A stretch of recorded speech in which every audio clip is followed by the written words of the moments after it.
Comilla city corporation নির্বাচনে গতবারের চেয়ে এবার ভোটার বেড়েছে প্রায় ৩৮,০০০। এই ভোটারদের সমর্থন মেয়র নির্বাচনে প্রভাব ফেলবে বলে মনে করছেন এলাকার মানুষ। আর প্রধান দুই দলের প্রার্থীরা বলছেন প্রতীকের শক্তিতে নয়, মানুষের ভালোবাসা নিয়েই জয় পেতে চান নির্বাচনে। ২০১২ সালে কুমিল্লা সিটি কর্পোরেশনের প্রথম নির্বাচনের ভোটার সংখ্যা ছিল ১,৬৯,০০০। এবার এই সংখ্যা ২,০৭,০০০। নতুন ৩৮,০০০ ভোটার প্রথমবারের মতো ভোট দিচ্ছেন এবার। কুমিল্লা সিটির প্রথম নির্বাচনে আওয়ামী লীগের আফজাল খানকে ২৯,০০০ ভোটে হারিয়ে মেয়র নির্বাচিত হন বিএনপির প্রার্থী মনিরুল হক সাক্কু। এ কারণে এবার নতুন ভোটাররা নির্বাচনের ফলে প্রভাব ফেলবেন বলে মনে করছেন অনেক তরুণ। আমাদের তরুণ প্রজন্মের মধ্যে উৎসাহ উদ্দীপনা যথেষ্ট রয়েছে। শিক্ষিত জনপ্রতিনিধি আমাদের একমাত্র কাম্য। ভোটের মাধ্যমে কে নগর পিতা হবে সেটা নির্ধারণ করে ফেলবে।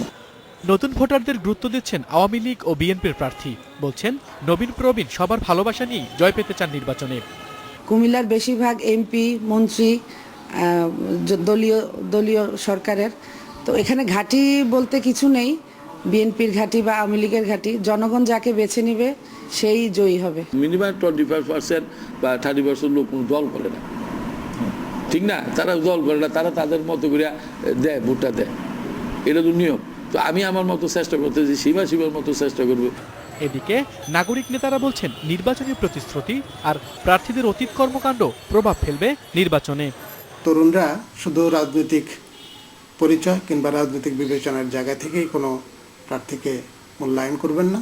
যিনি উপযুক্ত মনে হবে তাদের কাছে, তাকেই তারা ভোট দিয়ে নির্বাচিত করবেন। এই নির্বাচনের প্রার্থীদের আনুষ্ঠানিক প্রচার শুরু হবে বুধবার, আর ভোট গ্রহণ হবে ৩০ মার্চ। Independent news desk.